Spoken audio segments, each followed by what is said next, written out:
manomboana ao aminareo any ariavana ny fahasoavana sy ny fiadanana avy amin'ilay Andriamanitra ray sy Jesoa Kristy tompontsika. Amen.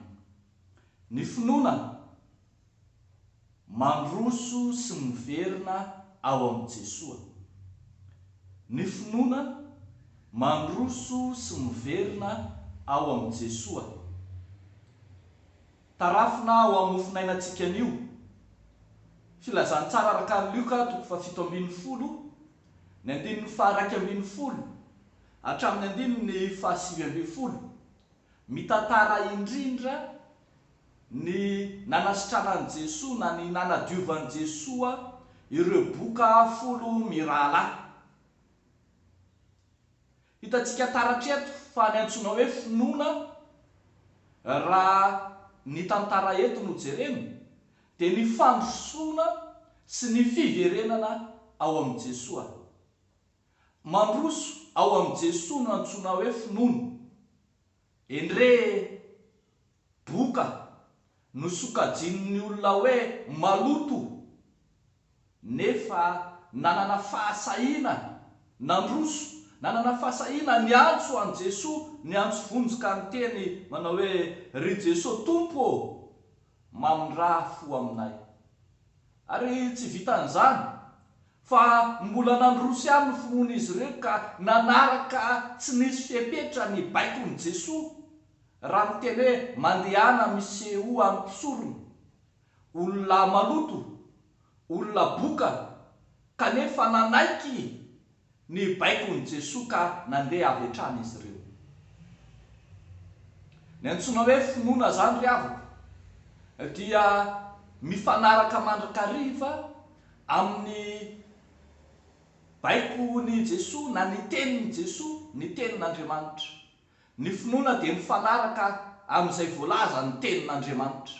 Fa ny finoana dia ny ezaka ataon'ny tsirairay anatona an Jesoa. Ny fanapahan-kevitra na inona sakana, na inona zava-manahirana, na inona olana tahaka ny faharotona sy ny aretina eto dia zava-dehibe ny fandrosoana manatona an Jesoa. Fa rehefa mijery tsara ity tantara ity tsika, tsy izay ihany ny antsoina hoe finoana. Izay ilay hoe finoana mandroso. Fa misy koa ny antsoina hoe miverina ao amin'ny Jesoa. Rehefa nandeha teny an-dalana ho any amin'ny mpisorona ireto boka 10 mirahalahy dia sitrana teny an-dalana. Anankiray tamin'ireo no nahatsiaro niverina ho any amin'ny Jesoa. Ilay hoe miverina makany amin'ny Jesoa eto tsy hoe miverin-dalana akory, fa hahatsiarovantsika ilay hirantsika hoe ry zaza-piodina mba miverena. Aseho marina eto fa tsy any amin'ny mpisorona araka amin'ny fombafomba akory no tena fanadiovana, fa ao amin'ny Jesoa.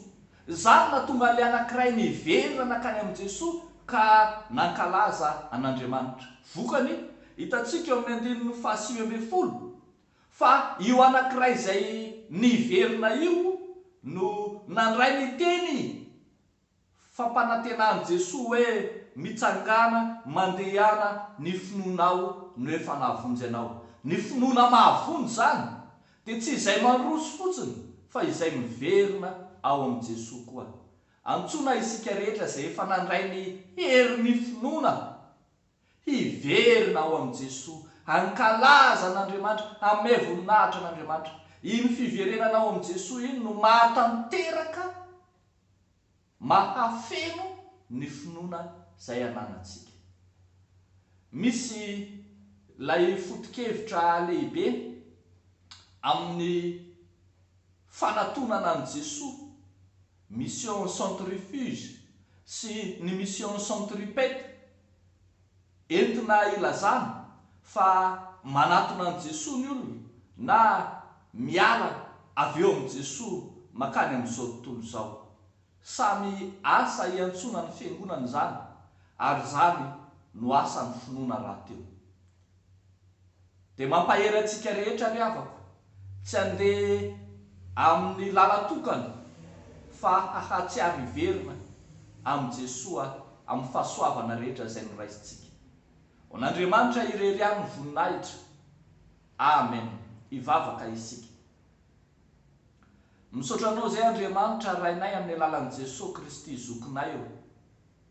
Misaotra anao zay satria Andriamanitra manadio anay ianao. Andriamanitra mamonjy anay amin'ny alalan'ny finoana ianao. Ary hitanay taratra tamin'izao tantara ny soratra masina izao zany. Ary anehoanay fahavononana hanatona anao Jesosy amin'ny androm-piainanay rehetra. Misaotra Tompo fa lehibe ny fitiavanao, ary ankehitriny zahay dia mametraka ity herinandro vaovao ity eo ambany fahasoavanao. Mametraka ity herinandro ity ho feno fitahina, ho feno fahasambarana, ho feno fiadanana. Ampio sy tohany zay rehetra mitaraina aminao, zay rehetra mangataka aminao, indrindra ny mpianakavy ny finoana.